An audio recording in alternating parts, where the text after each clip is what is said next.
Umuntu akafi. Ukuzwa abantu bethi awubandlu useshonile sekuphelile usefile. Umuntu akafi bantu bakithi. Mhlawumbe lokho ngifisa ukuthi ngikuchazisise ukuthi why ngithi umuntu akafi. Umuntu kuqala ngicela ngichaze ukuthi yini umuntu. Umuntu akusiwona umzimba. Umuntu akusisona isidumbu leso sibonayo. Manje abantu bake babone ukuthi ngoba naku sekuthula isidumbu kusho ukuthi umuntu usefile. Umuntu ilento ephila ngaphakathi kwesidumbu. Isidumbu leso senziwa ngenhlabathi. Umuntu ile spirit esiphila ngaphakathi emzimbeni wakho. Kusuke kuphume sona emzimbeni kodwa hayi ukuthi sisuke sifile. Sisuke singafile. So ukuzwe abantu bethi awusefile usefile kanti umuntu ila esaphila khona and usane imfanele kumele ukuthi agcinelwe zona. Ngingadlula manje emhlabeni la bese kuthiwa usibanibana akasekho.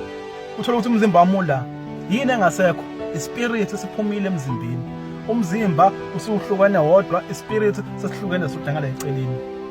So kubalekileke ukuthi sik-understand ukuthi okwavela emhlabathini kubuyela emhlabathini. Okwavela ezulwini lomndeni kubuyela ezulwini lomndeni. Kodwa ikhecha khona ukuthi okwavela emhlabathini kumele kubuyele emhlabathini ngalendlela okwafika kuyiyona. Nokwavela ezulwini kumele kubuyele ezulwini ngalendlela okwafika kuyiyona.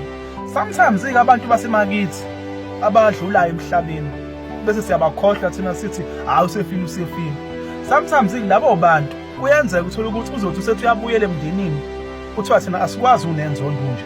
Kumele ubuye uyilento esakhambiswa iyona emhlabeni. Wahambe enye into emhlabeni kodwa mesebuya nenzondo. Ngobani udlule emhlabeni ezondana nabantu bakubo noma udlule emhlabeni bexabene. Athi bethu sebuyela back ezulwini ukuthi asikwazi unje wena. Sikwazi ungenanzondo. So ngeke ungene la unje. Kunokuthi abantu bakuba basemhlabeni bamlungisele bathi bona hayi ufile usefile.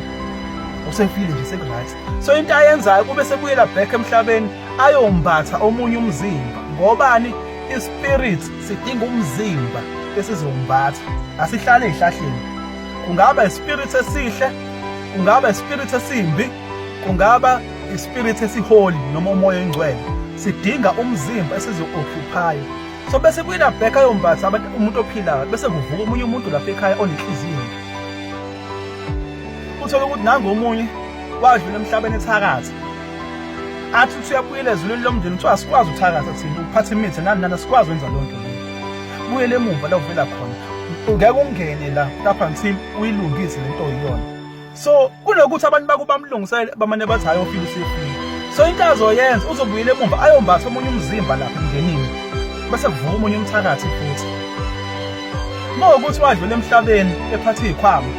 The same thing bese buye sewangena emndenini asikwazi uphethe izikhwama wena. So uzobe sebuyela back emuva emhlabeni ayombatha omunye umzimba.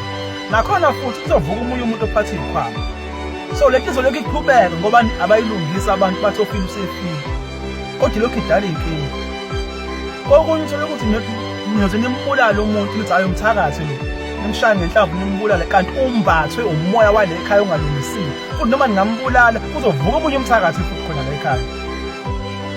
So kubalekile ukuthi sik-understand ukuthi umuntu akafi. Kufana nangofuzo.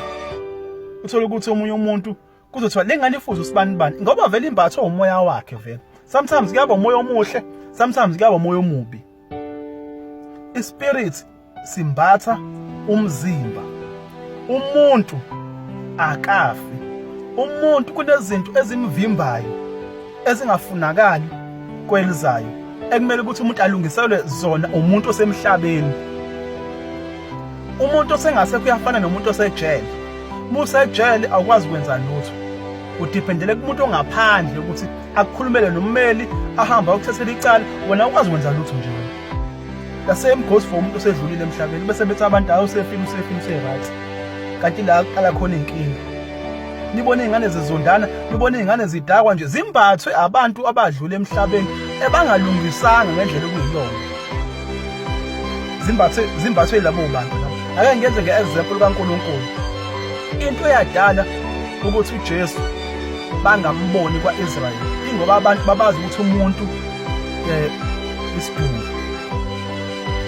babebona umuntu mayebona isidumbu badipha isidumbu. Kanti uJesu ngesikhathi ebhabhadiswa kwehlika umoya onjani oyingcwele obizwa ngokuthi yini uChrist. Ngithe umoya ngabe umoya omubi, ungabe umoya omuhle, ungabe umoya engcwele. Umoya udinga isidumbu ozosi-occupy ungene kusona. So umoya engcwele wehlela kuJesu emva kokuthi ebhabhadiswa kwase kwathiwa uJesu Kristu. Sashintsha isibongo sakho kwawubani kwawuKristu ngoba usembathwe yini umoya ongcwele. Kwasuka lapho kwaqala wenze njani umoya wasebenza ngaye. Ngani kwenzeka imisebenzi yasezulwini. Kwavuka abafileyo, impumputhe zabona, abangezwa bezwa, abagula ngoba wayembathwe ulo moya ongcwele ahamba nawo. Kodwa abantu abanomqondo umfishane babethi umuntu nje wena. Ungasho kanjani ukuthi uNkulunkulu?